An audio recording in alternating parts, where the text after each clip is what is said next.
Boa noite, povo de Curitiba. Esse povo bonito, alegre, povo animado que tem vindo aqui todas as noites. A gente grava o Clamor da Meia-Noite todas as noites, e você assiste aí em casa semanalmente. Bem-vindo você também que assiste a TV Novo Tempo, que está em casa, que está no trabalho, você que está no computador e que está vendo num DVD. Bem-vindo você todos, para nós estudarmos mais uma vez o assunto do Armagedon. Uau, quanta coisa importante a gente vai aprendendo, né? A gente vai se desenvolvendo assim, entendendo as coisas, e hoje nós vamos dar mais um passo no conhecimento do Armagedon. E vamos continuar na leitura da Bíblia então.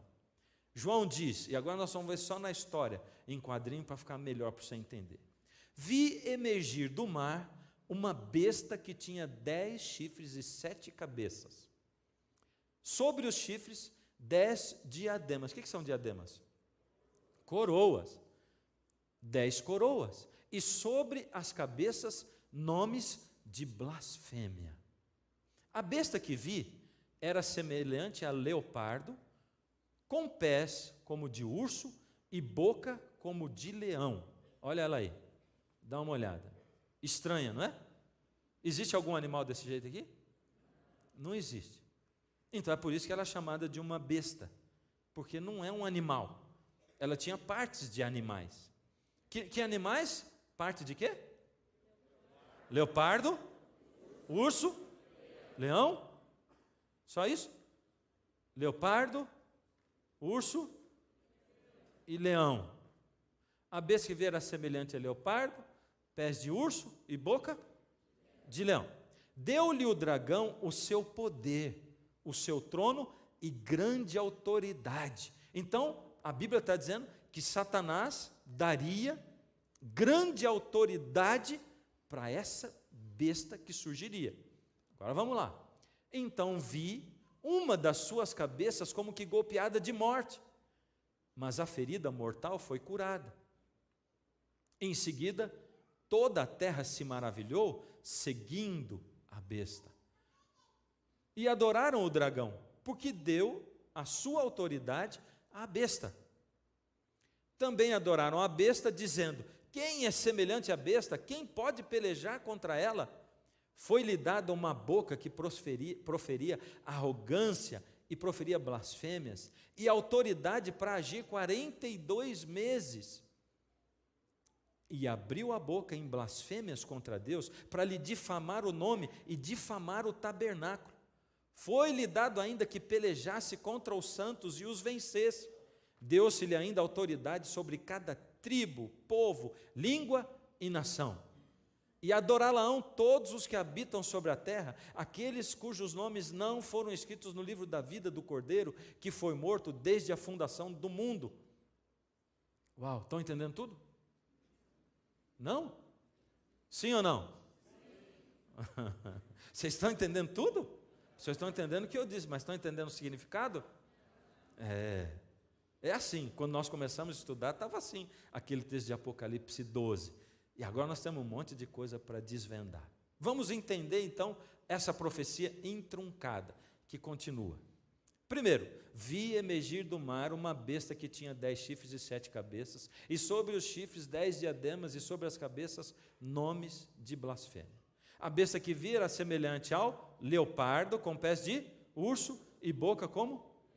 De leão. Quem é essa besta? Vamos lá. Primeiro, no nosso dicionário profético, besta é uma fera, um animal diferente. Você vai ver em textos da Bíblia, como Daniel, que a gente vai estudar um pedacinho hoje, que quando Deus fala em profecia, ele usa animais. E ele cita um animal, cita outro animal, mas nesse caso não é um animal específico, porque é um animal muito misturado, tem partes. Então, qual é o nome que se dá para esse animal? Diz, é uma besta fera, é um animal. Que sempre na Bíblia, quando fala de animal, representa um reino, um poder reinante, um reino. Por que eu estou dizendo isso? Vamos olhar. Qual é a chave para a gente desvendar o Apocalipse e para a gente entender o Apocalipse? É o livro de Daniel. E nós vamos diretamente para Daniel 7. Por que nós vamos para Daniel 7? Presta atenção e você vai entender rapidinho. Lá em Daniel, que viveu 600 anos antes de Cristo, teve uma visão. E olha a visão. Daniel viveu 700 anos antes de João, que escreveu o Apocalipse. E olha a visão que Daniel teve. Eu estava olhando durante a minha visão da noite, e eis que os 4 ventos do céu agitavam o mar grande. 4 animais grandes. Você já viu alguma coisa que tenha a ver com a profecia daquela besta? Alguma coisa ou não?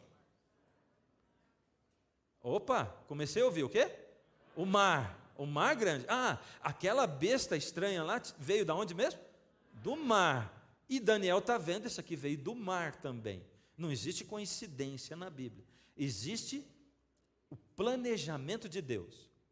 4 animais grandes, diferentes, uns dos outros, subiam do mar. Que animais vão aparecer agora aqui? O primeiro era como leão, e tinha asas de águia. Enquanto eu olhava, foram-lhe arrancadas as asas, foi levantado da terra, posto em 2 pés, como homem, e lhe foi dada mente de homem. Opa, tem mais alguma coisa a ver com aquela besta lá ou não? O quê? O leão. O mar, e agora o leão. Que mais? Continuei olhando, e eis aqui o segundo animal, semelhante a um urso, o qual se levantou sobre um dos seus lados. Na boca, entre os dentes, trazia 3 costelas, e lhe diziam: levanta-te, devora muita carne. Opa, mais alguma coisa a ver com aquela profecia da besta? O urso. Que mais? Depois disso, continuei olhando, e eis aqui outro, semelhante a um leopardo, e tinha nas costas 4 asas de ave. Tinha também este animal 4 cabeças, e foi-lhe dado domínio. E agora, tem mais alguma coisa a ver ou não? O leopardo. Depois disso, eu continuava olhando nas visões da noite, e eis aqui o 4º animal terrível, espantoso, sobremodo forte, o qual tinha grandes dentes de ferro. Ele devorava e fazia em pedaços, e pisava aos pés o que sobrepujava. Era diferente de todos os animais que apareceram antes dele, e tinha 10 chifres. Uau! Olha aqui, essa visão tem muita coisa a ver com aquela visão do Apocalipse. Tem ou não tem? Está explicado, pronto, entenderam? Não? Que coisa, eu estava olhando para o que tinha feito, e eu pensei assim, puxa, para explicar uma coisa difícil, eu mostrei uma outra coisa difícil e não ficou nada explicado. Que coisa terrível essa, né? Mas vocês vão entender. Por quê? Não adianta eu querer inventar isso, parece com aquilo, isso e aquilo. Na Bíblia não se inventa. Deus deixou na Bíblia explicado para a gente entender. Então, nós temos que ir para alguma parte da Bíblia onde Deus explicou essas coisas. Porque se eu não for para uma parte onde Ele explicou, eu não vou conseguir entender. Por isso a gente tem que voltar um pouco em Daniel. E a gente tem que ir para uma outra profecia em Daniel, que é Daniel no capítulo 2. Essa profecia é uma profecia maravilhosa, onde Deus dá os símbolos e Ele explica detalhe por detalhe tudo o que aquilo significa. Ela é maravilhosa. E nessa série, para quem está assistindo em casa, já estudou essa profecia, mas você que está aqui ainda não. E eu tenho que traçar um paralelo para a gente poder avançar no nosso estudo. Essa história aconteceu no ano 605 a.C., na época em que Babilônia era o império mundial, e o rei, o imperador, era Nabucodonosor.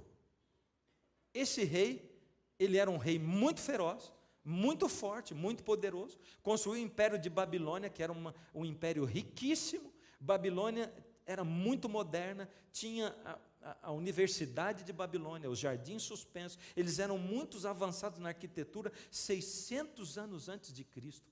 Nabucodonosor tinha uma estratégia de guerra onde ele conquistava os países, trazia os príncipes daqueles países e criava no palácio de Babilônia, alimentava na mesa do rei, colocava para estudar na Universidade de Babilônia. Babilônia também era a capital da cultura, da música, do show business. Babilônia era isso. E Babilônia era a capital das artes também. E Nabucodonosor tratava essas pessoas bem, devolvia para os países delas, para eles serem vassalos de Babilônia. Ou seja, ele fazia amizade com eles e dizia: agora você vai lá e me obedece naquilo que eu quero. Era assim que Nabucodonosor fazia. Nabucodonosor foi, conquistou Israel, trouxe cativos para a Babilônia, príncipes de Israel, entre eles Daniel e 3 amigos deles. Naquela época, numa noite, o rei Nabucodonosor deitou e sonhou. Agora, eu queria que você contemporizasse um pouquinho. Olha o sofrimento de Daniel. Daniel perdeu tudo, perdeu a casa, perdeu o país, foi levado prisioneiro de guerra. Se Daniel fosse uma pessoa comum, normal, que não acredita em Deus, ou aqueles que acham que acreditam em Deus, quando tudo aconteceu, que ele foi levado como escravo, cativo para a Babilônia, Daniel já teria amaldiçoado Deus. Mas Daniel conhecia Deus, e ele sabia que a gente vive no grande conflito entre o bem e o mal, e que de vez em quando uma bomba cai perto da gente, uma granada, e que muitas vezes a gente se fere no grande conflito do bem e do mal. Por isso Daniel não abandonou a Deus, e Daniel permaneceu firme ao lado de Deus, porque ele sabia que Deus guia tudo. O que Daniel não sabia era o tanto que Deus iria usá-lo. Porque quando a gente é fiel a Deus, quando a gente se entrega a Deus, quando a gente põe a vida na mão de Deus, quando a gente se coloca ao dispor de Deus e deixa que Deus cuide da nossa vida, da nossa família, do nosso emprego, quando a gente se põe a estudar a palavra de Deus e a ter uma intimidade com Deus, a gente sabe que Deus está dirigindo tudo e Ele pode nos usar. Usar para quê? Para resgatar pessoas para o reino de Deus, para resgatar pessoas, porque o maior tesouro que existe nesse mundo são as pessoas, os seres humanos, e Deus trabalha pelas pessoas. Então, enquanto Daniel estava cativo, mal imaginava ele que o rei Nabucodonosor, numa noite, ia deitar, ia ter um sonho, e ele sonhou com essa estátua. Mas Nabucodonosor era místico, e o Nabucodonosor ficou desesperado com aquele sonho, e ele ficou preocupado com aquele sonho. Ele ficou pensando, ele perdeu o sono à noite, acordou ofegante, desesperado, suado. Nabucodonosor era muito impetuoso, e ele mandou chamar todos os sábios de Babilônia. Quem eram os sábios de Babilônia? Todos os religiosos dos países que ele conquistou. Ele era o imperador do mundo. Ele tinha gente de tudo quanto era religião, que acreditava em tudo quanto é Deus com letra minúscula, e tinha até Daniel que acreditava no Deus com letra maiúscula.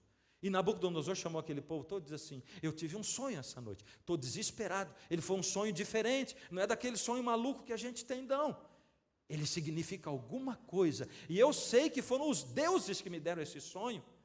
Só que tem um problema, eu não lembro do sonho, e eu queria saber o que eu sonhei.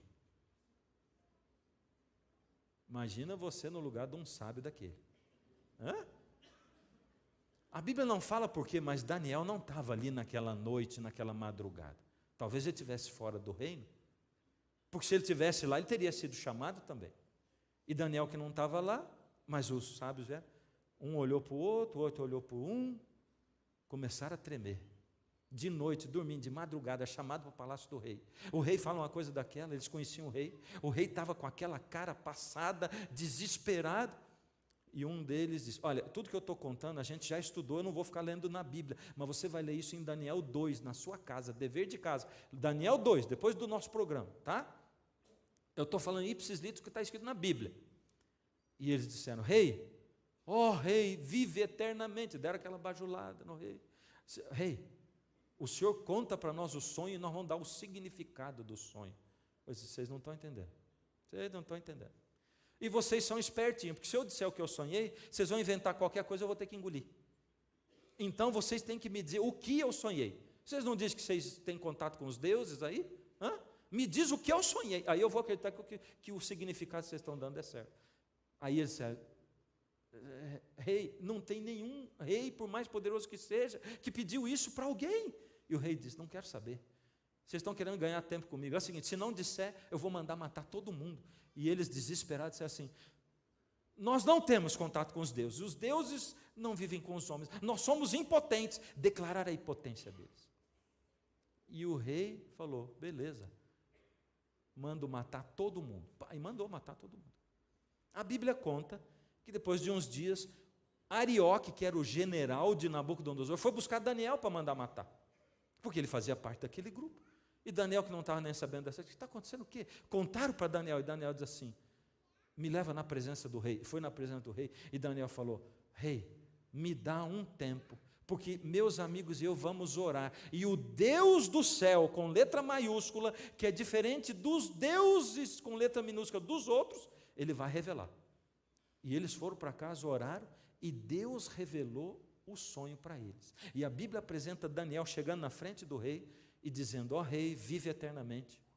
O sonho que o rei teve, Deus foi quem deu, porque Deus deu esse sonho para o rei, porque Deus quer revelar para o rei o que vai ser, desde os dias de hoje até o fim dos tempos. Uau, que sonho fantástico. E o Daniel começou a falar, nenhum desses sábios sabe interpretar, porque só o Deus verdadeiro sabe o fim desde o princípio. O Senhor estava sonhando e viu uma estátua, e o rei regalou o olho, era uma estátua diferente, porque ela não era uma estátua de barro, e nem de ferro, e nem de ouro, e nem de prata, ela era diferente, ela tinha a cabeça de ouro, o peito e os braços de prata, ela tinha o quadril de bronze, a perna de ferro, e os pés misturados, em parte de ferro e em parte de barro. E o rei faltou subir em cima do trono, o rei estava assim, porque alguém estava falando para ele o que ele sonhou, e Daniel falou, quando o senhor estava olhando esse sonho, de repente uma pedra veio, sem nenhuma mão tocar aquela pedra, e ela bateu nos pés da estátua, e esmiuçou aquela estátua. Uau! O rei estava pronto para ouvir o significado. E lá em Daniel 2, Daniel explica tintim por tintim para o rei o que seria o sonho. E Daniel diz, rei, a cabeça de ouro é o Senhor, é o reino, o império de Babilônia. O Senhor é imperador do mundo, nunca vai ter um império tão rico como o Senhor, por isso a cabeça é de ouro. Mas depois do Senhor, virá um outro império, que não vai ser tão poderoso nem tão rico quanto o seu, é representado pelo peito e os braços de prata. E depois desse outro império, vai ter um outro império mundial, vai ter um imperador que de novo vai conquistar o mundo inteiro. E ele também não vai ser tão forte, ele é representado pelo bronze. E depois dele vem um outro império, um império representado pelas pernas de ferro. E como o ferro é duro, esse império vai ser duro. E depois desse império, rei, o mundo vai se dividir. E nunca mais vai ter um imperador mundial. Assim como o ferro não mistura com o barro, o mundo vai se dividir. E nunca mais vai ter um império mundial. Agora, presta atenção nisso, porque estavam 600 anos antes de Cristo. E olha, quando o Hitler começou a avançar na Segunda Guerra Mundial, as pessoas achavam que ele ia ser o imperador, o novo imperador do mundo, mas ele não foi. Na Europa eles tentaram se misturar em casamento, e Daniel fala em Daniel 2, ele diz assim, eles vão tentar se misturar através de casamento, mas não vão conseguir fazer um império mundial, nunca mais. Uau! E quando chega no final ele diz, essa pedra que vem, é porque no final, na época em que o mundo estará dividido e que não vai ter um imperador só, o Senhor Deus vem para colocar o reino dele nessa terra.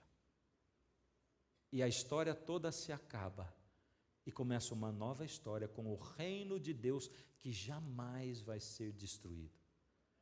Eu me arrepio de pensar nessa história.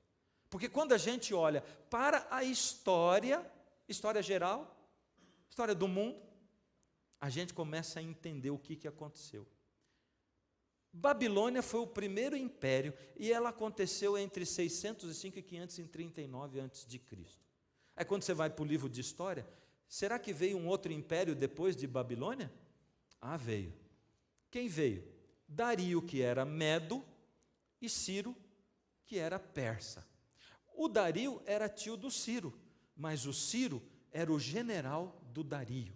Eles invadiram Babilônia. Ciro foi como general para invadir Babilônia.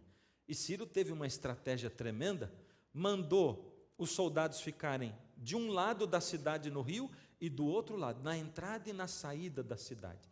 E ele disse: quando o rio baixar, vocês entram por baixo.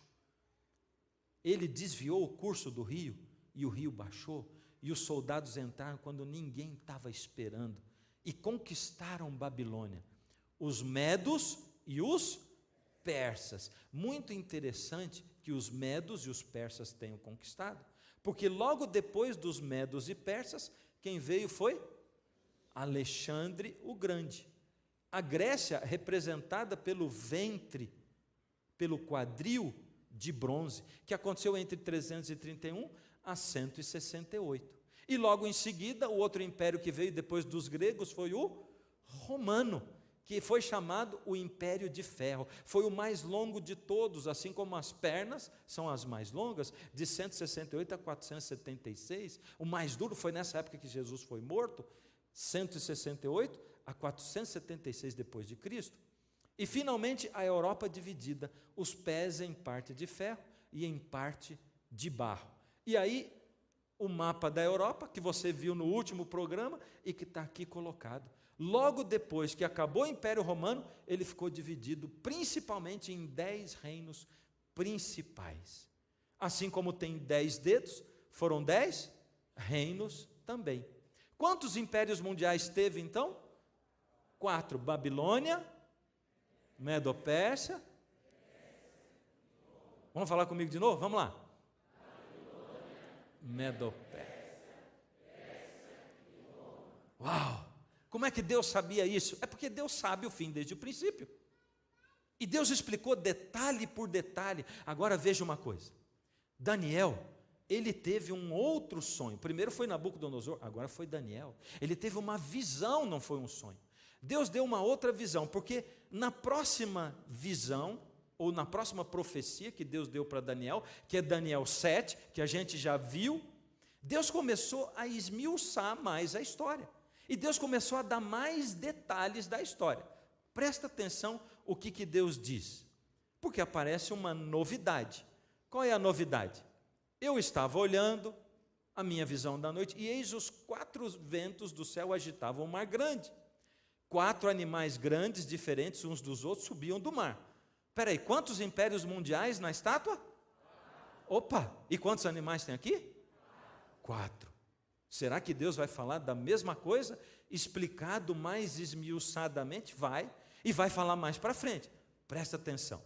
O primeiro era como leão e tinha asas de águia. Você que já estudou alguma coisa de história, lembra como é que era o símbolo de Babilônia, que está lá nos muros de Babilônia até hoje, nas ruínas que sobraram? O leão alado. Foi em cheio, não foi? Mas Deus vai em cheio em tudo. Deus prediz tudo. Deus é assertivo. Não tem como. Ele sabe o fim desde o princípio. Por isso, o leão da profecia de Daniel 7 e a cabeça de ouro são o mesmo período, o mesmo império. E eles representam Babilônia. Continuei olhando, e eis aqui o segundo animal, semelhante a um urso, o qual se levantou sobre um dos seus lados. O que será que significava? Qual foi o reino que veio depois de Babilônia mesmo? Medo-Pérsia. E tinha quantos generais? Um era Dario e o outro era Ciro. Só que loguinho Dario saiu de cena e quem dominou foi Ciro. Por isso ele se levantou sobre um dos dois lados, porque embora ele fosse um reino conjugado, um dos reinos assumiu e foi mais forte do que o outro. Então os persas foram os que dominaram, porque Dario morreu logo. Na boca, entre os dentes, trazia 3 costelas. E lhe diziam: levanta-te, devora muita carne. Quando a gente olha para a história, a gente vê que Ciro conquistou 3 províncias grandes: Egito, Babilônia e a Lídia, para ele poder se tornar o imperador do mundo. Essas eram as 3 costelas, porque ele devorou muita carne, batalhas e guerras sangrentas. Então, a Medo-Pérsia é o peito e os braços, e é também o quê? O urso, o mesmo período, com mais detalhes.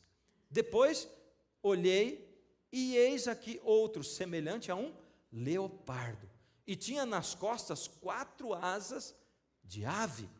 O que é mais rápido, viajar de avião ou viajar de ônibus? Por quê? É porque ele vai voando. Por isso ele vai mais rápido. Se um carro andar na velocidade do avião, acidenta. Mas o avião está lá em cima, livre, voando, rápido. Para que serve 4 asas? Se as asas do leão significavam que Nabucodonosor conquistou logo o império dele, esse imperador que veio agora, com 4 asas, deve ter conquistado muito mais rápido. E quem foi o imperador do Império Grego? Alexandre o Grande, que com 25 anos de idade, era imperador do mundo. Uau! As 4 asas do leopardo. Tinha também esse animal 4 cabeças e foi-lhe dado domínio. Por que 4 cabeças? É porque Alexandre o Grande morreu logo. Ele morreu novo ainda. E o reino dele, a história conta, que foi dividido entre 4 dos seus generais, Cassandro, Seleuco, Lisímaco e Ptolomeu. Isso é livro de história. Você com certeza já estudou isso aqui. Só que a Bíblia tinha dito 600 anos antes de Cristo, por isso aquele leopardo e os quadris representam o mesmo período que são o quê? A Grécia. Depois disso eu continuava olhando nas visões da noite, e eis aqui o 4º animal terrível, espantoso, sobremodo forte, o qual tinha grandes dentes de ferro. E lá na estátua, as pernas eram de quê? De ferro. Ele devorava e fazia em pedaços, e pisava aos pés o que sobrepujava. Era diferente de todos os animais que apareceram antes dele, e tinha 10 chifres. Quantos dedos tinha o pé da estátua? Tinha 10. Por isso, os 10 dedos, os 10 chifres. Perna de ferro é esse animal. Representa o Império Romano. E agora nós vemos aqui embaixo os chifres dele, a Europa dividida. O animal era o Império Romano, com os dentes de ferro, e os 10 chifres dele, os pés de ferro da estátua. Os dedos de ferro, os pés de parte de ferro e de barro, com os 10 dedos. Dá para entender certinho isso aqui? Dá para entender, está bem claro. A Bíblia esclarece. É só a gente ler a Bíblia e deixar ela. Porém, apareceu uma novidade. Qual foi a novidade que apareceu? Daniel 7:8. Estando eu a observar os chifres, eis que dentre eles subiu outro pequeno, diante do qual 3 dos primeiros chifres foram arrancados. Olha um chifrinho no meio, simpático esse chifrinho, não é? Olha que alegrinho ele. Vai estar aí o chifre. Não era para ele ser tão alegre assim, mas ele está alegre. Eu acho que é o dia hoje, ele está feliz. O sol apareceu em Curitiba, ele está assim. E eis que neste chifre havia olhos como os de homem, e uma boca que falava com insolência. Ele está com cara de insolência? Não está, mas tudo bem, é só o desenho. Então ele falava com insolência. Quem é esse chifre pequeno? Esse chifre pequeno é a mesma besta de Apocalipse 13. Porque Deus lá no Apocalipse 12, ele conta a história da igreja toda. E ali já passou Babilônia. Lembra que o dragão tinha 7 cabeças? Os impérios que perseguiram o povo de Deus. E ali no meio está Babilônia, Medopérsia e Grécia. Todos eles estão ali. Até Roma. Na época de Roma, foi quando Satanás veio para devorar Jesus, porque Jesus ia nascer. Lembra disso? Está ali na Bíblia, na palavra de Deus. Então, a visão de João parou ali, em Roma. E João diz assim: agora o dragão foi para a areia do mar, e ele ficou lá. E ele fez surgir de dentro do mar uma besta diferente. E por que esse chifre é a mesma besta? É porque essa besta, ela tem parte de urso, os pés de urso, ela tem boca de leão, e ela tem o corpo de leopardo. Ela é um resumo de tudo que aconteceu lá atrás, só que ela tem alguma coisa a mais, porque essa besta, ela vai continuar de Jesus para frente. Ela não é Babilônia, ela não é a Medopérsia, Ela está dizendo que tudo aquilo já foi e que de agora em diante vai continuar a história. Quem é esse poder que é chamado por uma besta diferente? Porque ele não é um urso, ele não é um leão e não é um leopardo, mas é uma mistura disso tudo. Quem é? E quem é esse chifre que sobe na cabeça? Porque eles são da mesma época. Assim que Jesus foi levado para o céu, apareceu essa besta. Assim que os 10 reinos se formam, a divisão dos 10 reinos, porque Roma tinha acabado como império, se formam. Ali no meio surge um chifre pequeno. É a mesma época. Os dois estão no mesmo tempo e um é continuação do outro. Quem é ele? Amanhã. Na semana que vem para você. Para eles aqui é amanhã. Para você é na semana que vem. Mas eu quero chamar sua atenção para o fato de que Deus é maravilhoso. Ou não é? Ele é maravilhoso. Nós é que somos devagar, viu? Nós somos devagar. Porque, primeiro, que a gente não estuda a Bíblia, né? E quando a gente começa a estudar, a gente diz assim, tem gente que sai até meio zonzo daqui, o olho fica virando assim, né? Tanta informação, tanta coisa. Peraí, vai devagar, vai mais devagar. E eu procuro ir devagar. E sabe, talvez você aqui ou você em casa pense assim, puxa, mas volta atrás e volta. Eu tenho que procurar ser o mais didático possível. Por isso eu explico, volto. Vou começar a explicar uma coisa nova, eu volto lá atrás, explica de novo, levando em conta quem está chegando pela primeira vez, levando em conta você que está aprendendo. A gente vai aos poucos e a gente avança um pouquinho cada dia, para você assimilar aquilo tudo. Porque isso aqui, mais do que sermão, é uma aula de história, aula de profecia. Mas eu sempre tenho dito assim, quando você acaba de estudar um negócio, e eu sei que a mente pós-moderna, a primeira coisa que a pessoa pensa assim, mas isso que ele está falando aí, pega um pedaço daqui, pega um pedaço ali, sabe o que eles estão fazendo? Pega isso aí e junta do jeito que eles querem. Mas você vê que tem uma lógica. Primeiro que Daniel é um livro profético. Segundo que as coisas se ligam, Deus simplesmente diz assim, eu já tinha dado em Daniel a história desde Babilônia até o Império Romano, agora com João, e João estava vivendo no Império Romano. Daniel, que teve a visão de Babilônia, ele vivia no Império Babilônico.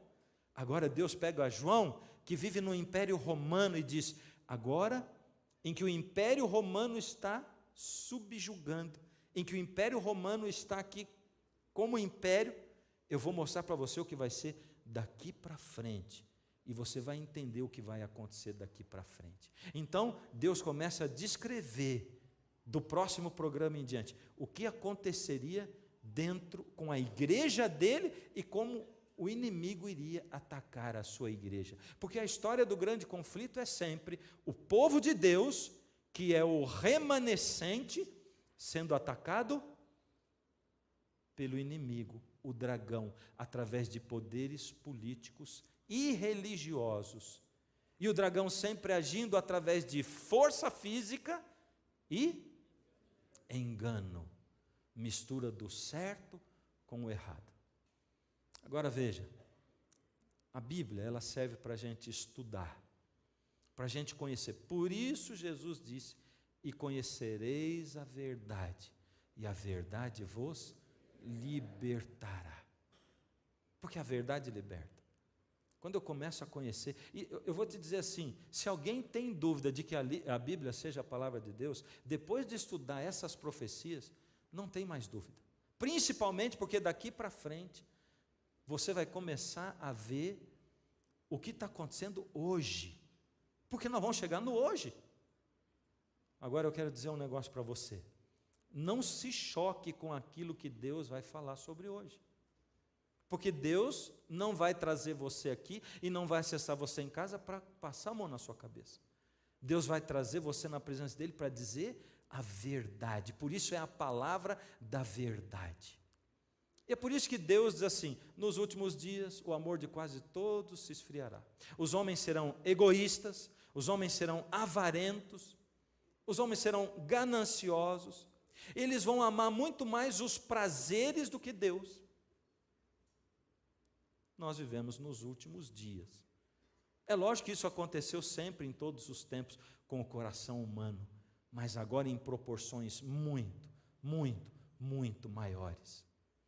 É só a gente olhar para as crianças e o desenvolvimento delas. Assusta, não assusta? Não assusta que menininhas de 10, 11 anos menstruem hoje?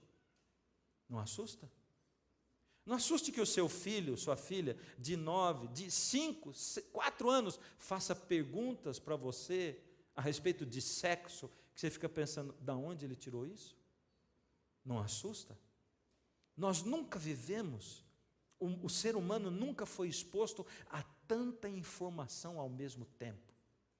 E a gente nem sabe direito as consequências disso. As pessoas, elas precisavam estar ligadas em Deus. E eu quero terminar hoje chamando a atenção para um texto bíblico. Nem sempre dá, porque a gente tem muita informação, tudo vem da Bíblia, os textos estão ali, mas eu gosto muito de abrir a Bíblia. Eu quero abrir a Bíblia com você em João capítulo 15. Abre a sua Bíblia. Abre. Talvez você tenha a sua Bíblia no celular. Então abra seu celular em João capítulo 15. Jesus diz assim, aqui Jesus está dizendo como é que Ele quer se relacionar com você. Eu sou a videira, meu Pai é o agricultor. Todo ramo que estando em mim não der fruto, Ele o corta. E todo o que dá fruto, limpa, para que produza mais frutos ainda. Vós já estáis limpos pela palavra que vos tenho falado. Permanecei em mim e eu permanecerei em vós. Como não pode o ramo produzir fruto de si mesmo, se não permanecer na videira, assim nem vós o podeis dar, se não permanecerdes em mim. Eu sou a videira, vós os ramos, quem permanece em mim e eu nele, esse dá muito fruto, porque sem mim nada podeis fazer. O que Jesus está dizendo aqui? Ele está dizendo, imagina uma videira e o ramo dela. O ramo só pode dar fruto se estiver na videira. Jesus disse isso aqui para os discípulos, logo depois dele tomar a Santa Ceia. Judas tinha saído para trair Jesus. Jesus conversa com os 11 e eles saem. Jesus vai ser preso ali na frente, porque Judas vai chegar traindo Jesus com os soldados. Enquanto Jesus sabe que está indo para ser preso, ele passa pelo meio do caminho e ele vê as plantações de uva, ele vê as videiras. E Jesus, que sabe que vai ser preso e que sabe que os discípulos dele são ainda apegados nas tradições e não na verdade, e por isso eles vão se decepcionar quando Jesus morrer. Você entende isso? Todo mundo que está apegado na tradição e não na verdade se decepciona com Deus. A tradição é aquilo que você aprendeu do seu pai, da sua mãe, do pastor da tua igreja, do teu padre, do teu guru. Isso é a tradição. A verdade é o que está na Bíblia. Toda vez que você der mais valor à tradição do que à verdade, você vai se decepcionar com Deus. Você tem que ir pelo que a Bíblia fala. E Jesus já tinha dito para eles, eu vou ser preso, eu vou morrer e eu vou ressuscitar no terceiro dia. Mas eles não entendiam. Por que eles não entendiam? Porque a gente só quer entender o que a gente quer entender. Você consegue captar isso?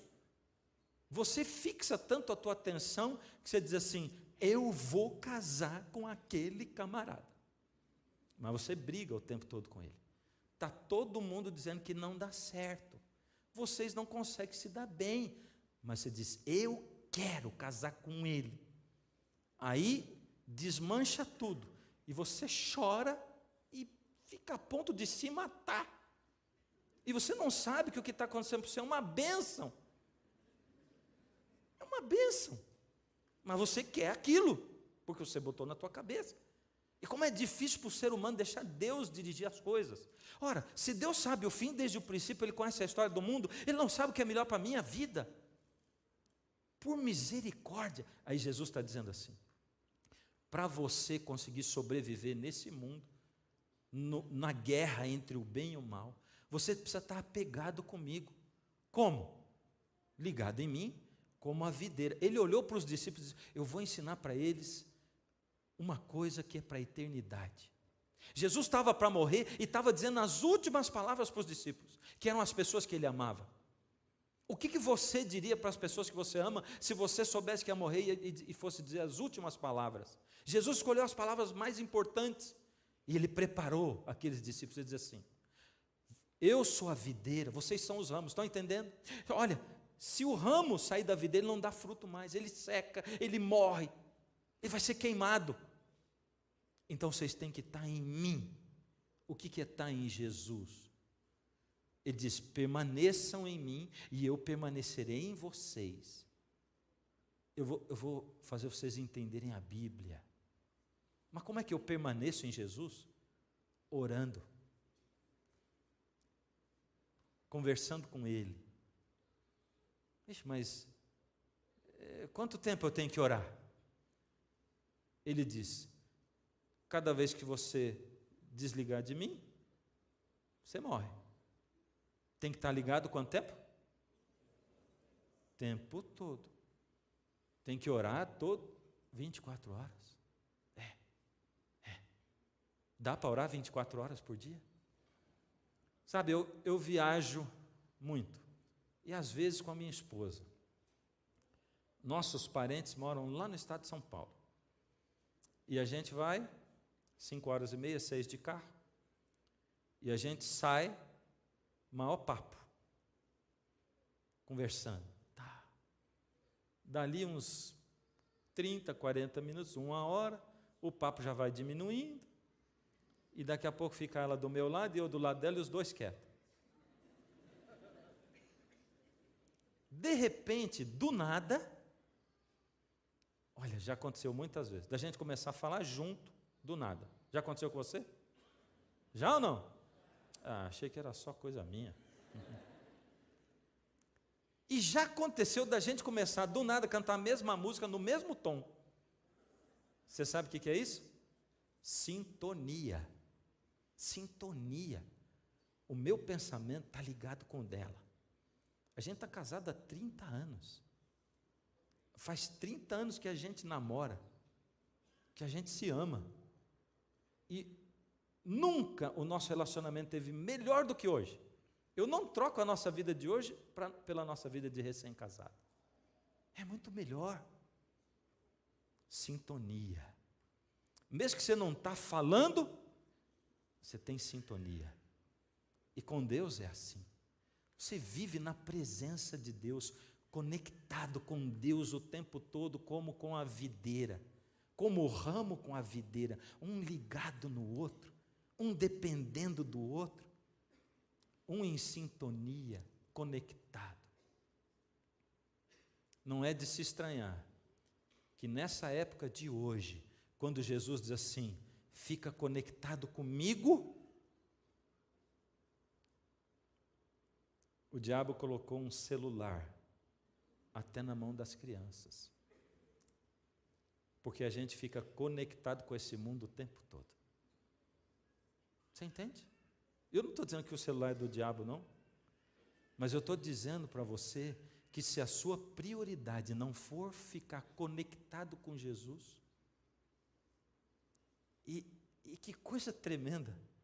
Sabe que eu sou bobo, porque se eu fosse fazer o mal nesse mundo, eu nunca ia dizer assim: eu vou criar a internet, aí eu vou botar a internet num celular que vai ficar no bolso das pessoas, e elas vão ficar contando a vida dela para os outros. Porque eu não ia pensar, eu ia dizer assim: acho que alguém vai querer contar a vida para os outros, vai querer publicar. Meu Deus, é o que as pessoas mais gostam de fazer. Publica tudo. Sorriu, pá, já publicou. Chorou, pá, publicou. Publica tudo. E as pessoas não vão para lugar nenhum sem celular, mas nem no banheiro. O celular vai o tempo todo. Celular. Acorda a mão no celular. E você está rindo porque essa é a sua história. Ah, não precisa mais de despertador, agora acorda com o celular. Você dorme com ele, lógico que você acorda com ele. É ou não é? E presta atenção, eu não estou aqui fazendo um discurso contra o celular. O que eu estou dizendo é o seguinte: pensa que Deus quer estar conectado com você o tempo todo. e que teu pensamento tem que estar em Deus, e você tem que lembrar que você está vivendo na presença de Deus, e que esse Deus poderoso que rege o universo, rege a sua vida e rege as outras vidas, e que esse Deus conduz você, e que quando você ora para Ele, Ele está presente ali, e que quando você recorre a Ele, Ele está escutando a sua oração, e que quando você fica com os olhos e os ouvidos abertos, Ele interage com você, Ele sugere o que você deve fazer. Isso não quer dizer que tudo vai dar do jeito que você imaginou na sua vida, não. Isso quer dizer que vai dar tudo do jeito que Deus imaginou na sua vida, e você vai ficar feliz da vida com isso. É isso. E Ele está dizendo, quando você desconectar de mim, lembra uma coisa, sem mim, nada podeis fazer. Está tentando consertar seu casamento sozinho? Sem mim, nada podeis fazer. Está tentando fazer os planos para o futuro sozinho? Pediu a opinião de Deus? Eu não vou pedir, vai que a opinião dele é diferente da minha, né? Sem mim, nada podeis fazer. Quando você não pede opinião para Deus, você diz assim, Deus, faz o seguinte, faz tanto tempo que eu estou aqui no banco do carona, me deixa dirigir um pouquinho o carrinho da minha vida, deixa. E Deus deixa, sabe? E tem muita gente se estrupiando porque está no volante, está dirigindo, e Jesus está lá. E sabe, quando Jesus ainda diz assim, lombadas, diz, estou vendo. Falando por quê? Porque Ele quer falar com a gente manda Ele ficar quieto, porque a gente quer dirigir a vida. Deixa Deus ser Deus na sua vida. Deixa esse Deus que conhece o fim desde o princípio ser Deus na sua vida. E quando Ele falar para você a verdade, escuta. E lembra que você não pode viver desconectado dEle. Você é capaz de fazer coisas. E sabe, tem gente que diz assim, eu nunca fui em igreja, mas eu sou uma pessoa feliz. Eu sou. Eu até acredito que você pode viver desconectado de Deus, feliz nesse mundo.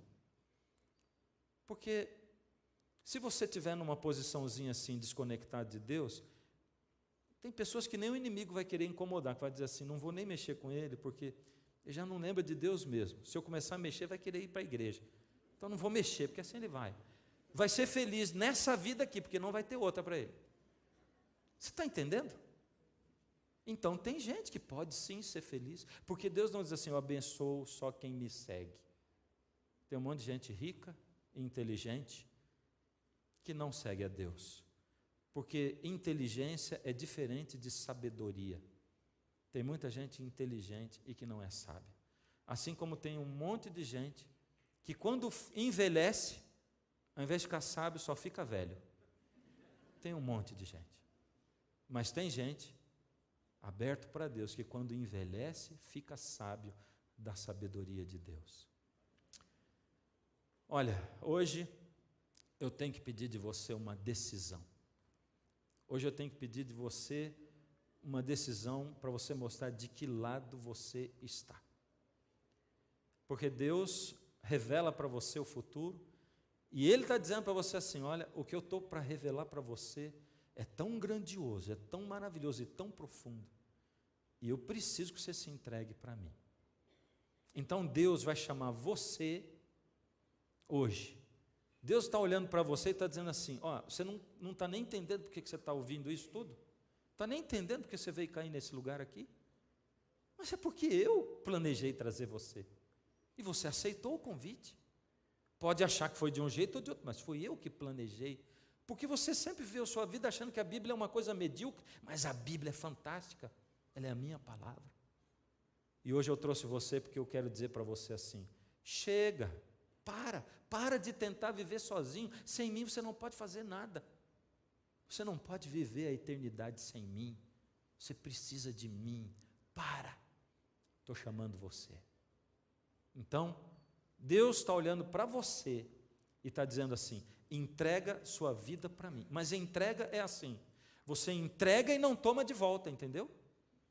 Você entrega mesmo, de uma vez por todas, entrega a sua vida para mim. E não é uma vez só, é de agora em diante, abre o coração. Então você, que nunca, presta atenção, é você que nunca entregou o coração para Jesus assim publicamente. Ou você que um dia entregou o coração para Jesus e se afastou dele e foi para longe dele e está vivendo a vida por si mesmo assim. E que vai sentir Jesus tocando você e chamando. Então eu vou chamar você para vir aqui comigo. E vou chamar você que está aí em casa para você se levantar aí onde você está. Para dizer, Senhor, eu estou colocando minha vida nas suas mãos. Você pode dizer assim, mas isso é muito válido. Isso é você dizendo para Deus, é demonstrando fisicamente. E Ele requer uma decisão pública sua. E eu quero ver você aqui, eu quero orar com você. Quero pedir, Senhor, estende sua mão sobre essa pessoa. Anula, Senhor, qualquer força do mal que esteja agindo aí e abre essa mente para ouvir a sua voz. Cadê você? Vem. Cadê você aí? Levanta, vem. Você que está em casa, fica em pé. Amém, porque você veio. Cadê os outros? Esses são só os primeiros, mas tem outros. Cadê você? Eu vou fazer o seguinte, enquanto você vem, eu vou cantar essa última música. Aí você vem, mas vem, não espera a música terminar, vem. Se ele está falando, não deixa para depois. Vai acontecer uma batalha, uma guerra aí dentro do seu coração. Deixa Jesus vencer. Sei que muitas coisas estão passando por sua mente e que está lutando para aceitar o seu convite. O inimigo vai tentar impedi-lo de chegar até Jesus. Ele quer fazer você pensar que dessa vez não há mais volta e que foi tão longe para ter de novo o amor do Pai. Não escute essa voz, não recuse o perdão que Ele oferece novamente para você. Ouça o seu chamado, não deixe de escutar.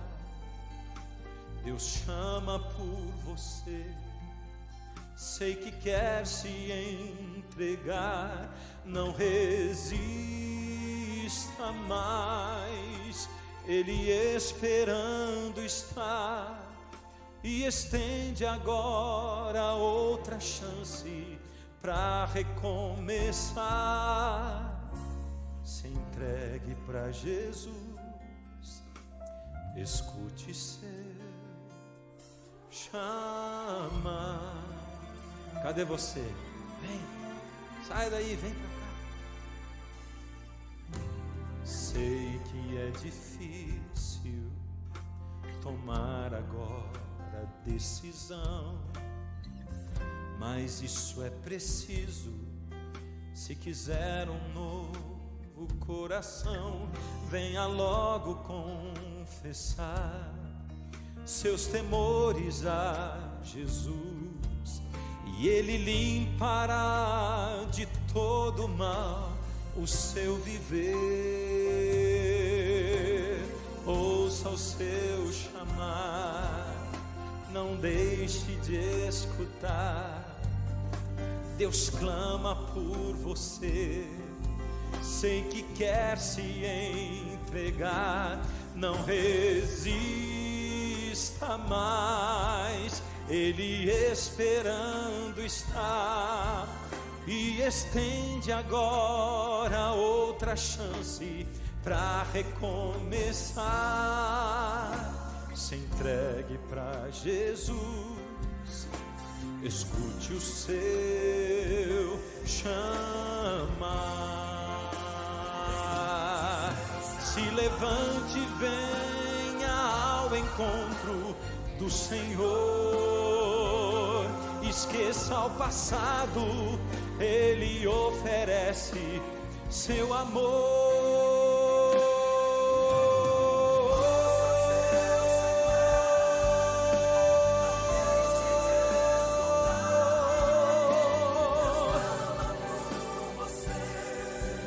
sei que quer se entregar, não resista mais, Ele esperando está, e estende agora outra chance para recomeçar. Se entregue para Jesus, escute o seu chamar. Ainda dá tempo de chegar. Se entregue para Jesus, escute o seu chamar.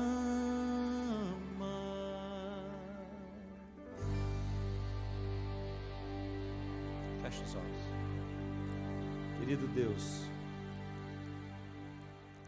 é tão maravilhoso, Senhor, e assombroso ver que o Senhor é um Deus verdadeiro, que o Senhor conhece o fim desde o princípio, que o Senhor sabe os detalhes da nossa vida, Pai. Sentir também que o Senhor nos chama, é assombroso, Pai, que o Senhor fala na nossa mente, no nosso coração, mas ao mesmo tempo que é assombroso, Pai, a gente não consegue resistir à ideia de entregar a nossa vida nas mãos de um Deus assim, que pode mudar, Senhor, a nossa visão do mundo, que pode colocar paz no nosso coração e que pode, Senhor, nos ligar ao Senhor mesmo, para que nós sejamos um com o Senhor e o Senhor esteja em nós. Pai, essas pessoas vieram aqui na frente porque elas querem isso que o Senhor prometeu ali na parábola da videira, que elas vão estar no Senhor e o Senhor nelas, Pai. Ajuda, Senhor, porque essa ruptura com o mundo é muito difícil. Toma-nos nas suas mãos, Pai. Toma-nos, Senhor, com a sua graça e com o seu poder, Senhor. Nos arranca das mãos do inimigo e nos ajuda, depois desse primeiro passo, a continuarmos dando outros passos. Estende a mão sobre quem não teve ainda coragem. Traz para o Senhor em nome de Jesus.